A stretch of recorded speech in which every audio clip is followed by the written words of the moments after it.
ಈಗ ಮುಂಚೆ ಎದ್ದು ಕೂರ್ತಿದ್ರಲ್ಲ ಹಾಗೂ ಮತ್ತು ಈಗ ಟ್ರೀಟ್ಮೆಂಟ್ ಮಾಡಿದ್ಮೇಲೆ ಏನು ವ್ಯತ್ಯಾಸ ಕಾಣ್ತದೆ? ಅಡ್ಡಿಲ್ಲ, ನೋವು ಕಾಣಲ್ಲ. ನೋವು ಕಾಣಲ್ಲ. ಈಗ ಎಳ್ತಾ ಬರೋದು, ಪಳ್ತಾ ಬರೋದು, ಕಾಲು ಭಾರ ಅನ್ನೋದು ಅದೆಲ್ಲ ಕಡಿಮೆ ಆಯ್ತಲ್ಲ? ಮುಂಚೆಲ್ಲ ಏನೇನು ಕಷ್ಟ ಆಗ್ತಿತ್ತು ನಿಮಗೆ ದಿನನಿತ್ಯ ಮನೇಲಿ ಮಾಡೋದಕ್ಕೆ?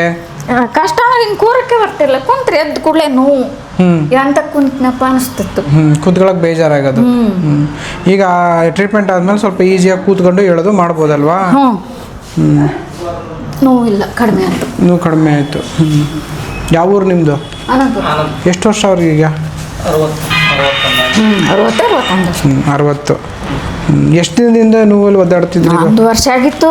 ಮೆಡಿಸಿನ್ ಮಾಡ್ತಾನೆ ಇದ್ದೆ. ಆಯ್ತು, ಈಗ ಕರೆಕ್ಟಾಗಿ ಔಷಧಿ ಮಾಡ್ಕೊಳ್ಳಿ. ಸಾಧ್ಯ ಆದರೆ 1 ವಾರ ಅಥವಾ 8 ದಿನ ಬೇಕಾದ್ರೆ ಟ್ರೀಟ್ಮೆಂಟಿಗೆ ಬನ್ನಿ.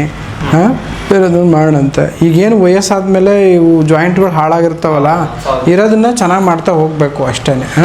ಬಟ್ ಮುಂಚೆಗಿಂತ ಬೆಟ್ರ್ ಆಗ್ತೀರಾ, ಅದಂತೂ ಶೋರು. ನೀವು ದಿನನಿತ್ಯ ಜೀವನ ಮಾಡೋಕ್ಕೆ ಊಟ, ತಿಂಡಿ, ಅಡುಗೆ, ಸಗಣಿ ಸೊಪ್ಪು, ಆಕಳು ನೋಡ್ಕೊಳ್ಳೋಕೆ, ಕೆಲಸ ಕಾರ್ಯಗಳಿಗೆ ಅಡ್ಡಿ ಆಗದಂಗೆ ಮಾಡ್ಕೊಡೋಣ. ಆಯಿತಾ? ಈಗ ಓಡಾಡಿ ನೋಡ್ರಿ, ಮುಂಚೆಗೂ ಈಗ ಹೆಂಗೆ ಅನಿಸ್ತತಿ ಅಂತ. ಕಾಲು ಹೊಳ್ಳಿದ್ರೆ ಮಾಡಿದರೆ ನೋವು ಆಗಲ್ಲ. ಬೇಕಾದ್ರೆ ಹೊಳಿಸಿ ನೋಡ್ರಿ. ಅಡ್ಡಿಲ್ಲಪ್ಪ, ಈಗೆಲ್ಲ ಅಡ್ಡಿಲ್ಲ. ಅಡ್ಡಿಲ್ಲಲ್ಲ? ಗುಡ್. ಹಂಗಾರೆ ಒಂದು ರೂಪಾಯಿದಾಗ ಎಷ್ಟು ಕಡಿಮೆ ಆಯಿತು? 1 ರೂಪಾಯಿದಾಗ 90 ಭಾಗನೇ. Hi, super. ಆಯ್ತು, ಹಿಂಗೆ ಇರವ ಖುಷಿಯಾಗಿ.